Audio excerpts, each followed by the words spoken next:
Welcome back to High School Football Weekly. We're going to talk about the Class Ds now, and this segment is brought to you by A-Turf. He does all those awesome fields all around Western New York. Call the guys at A-Turf if you're looking to have your fields upgraded. So they were off last week, Class D, no games, but this week they started their playoffs. CSP is going to host Randolph. That's at Panama Saturday, 1:30. That's really the only Saturday game for Section 6. And Franklinville-Ellicottville gets Salamanca. So Chad Bartosek, the former coach from Franklinville-Ellicottville, is coming in with a brand new crop of kids from Salamanca, and they're gonna be asked to take down the number one team in Class D. I think what a story that would be if Bartosek comes in and wins, but that's tough. I think the Titans and the Wolf Pack. I've been there right from the beginning. The Titans have won by a few touchdowns over the Wolf Pack.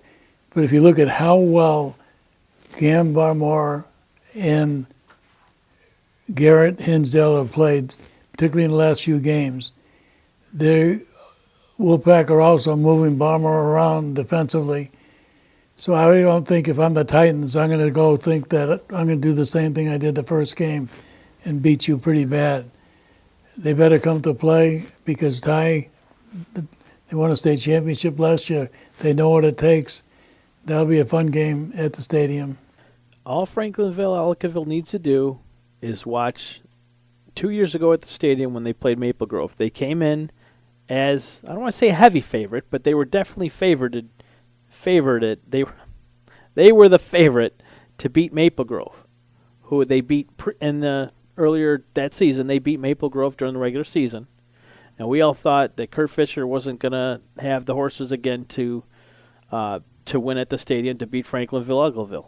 Well, Kurt's been around a while, and he's got a lot of tricks up his sleeve. And there's a reason why he's one of the all-time winning coaches here. And they beat Franklinville-Ellicottville that game.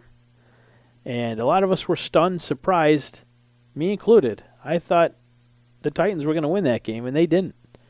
So all they have to do is really take a look at their mindset, and they have to get ready. If they're, we assume Ellicottville, Franklinville, the Titans, and CSP are going to meet up there. We assume that. But if they do, they better be ready to play. I think Jason Marsh will have those kids ready to go. It's his first time going there as a head coach. I'm sure he'll be pushing the right buttons and, dotting the I's, crossing the T's. They did beat, CSP this year 24-8 in the game. They pretty much dominated the line of scrimmage, and that's where we thought CSP was going to struggle the most. But that was week 3. It'll be week 9. You've played a number of teams since. You've had a number of practices to kind of get that line ready to go on the same page, working together as a cohesive unit. They will be much better on the line come week 10. They will. But as far as Franklinville-Ellicottville goes offensively, we've talked about Logan Frank and Tyler Clear. Jordan Gernolz has 5 touchdowns. Nick Logel's got 4 touchdowns. He's also a key player on defense. Logel's got 4 sacks as well. Zach Wolford's got 29 tackles, 5 sacks, 2 fumble recoveries. And Wyatt Chuddy, 23 tackles, 3 picks. And Frank has 13 tackles and 2 picks. So they're pretty well balanced. They have wins over Allegheny Limestone. They've got a win over JFK. Those are 2 playoff teams from Class C. And, they definitely have a legit shot of winning Class D, but they will have CSP standing in the way. Nicholas Lowell is 6'4", 240 pounds, very fast and very aggressive. His father played at Ithaca. His grandfather played for the Bills, so they have the football genes. It'll be interesting seeing how that plays out. When you take a look at all the games that will be playing in the semifinals, there's not that many matchups that are repeats. In past years, you might have 18 out of 20 involved in rematches. Not so much this year, particularly with some of the surprises. So it'll be interesting because one of the things, if you're going to make it to the stadium, you can't get caught up with all the aura and all the hype that goes with that. You just got to know what you have to do and do what you did the previous 9 games. And I think it's fair to say that CSP might have had a little bit of that state championship hangover. They had bit of a slow start, so to speak, but the right players are peaking at the right time. You mentioned Hinsdale and Barmore, how well they've played. They've got some highlight reel touchdowns the last couple of weeks. Their game with Cleve Hill was a bit of a wake-up call too. Cleve Hill came in, haven't really played well all year.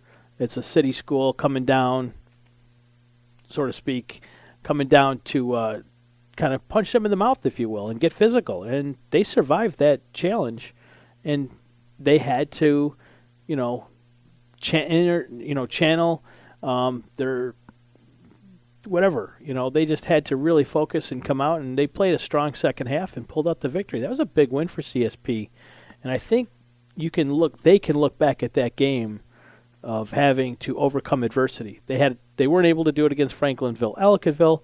They were able to battle their demons in that adversity against Cleve Hill, and they've been on a roll since. And I expect Hinsdale and Barmore to have very good games this Saturday, the only game in town, and then we should see them at New Era Field once again. And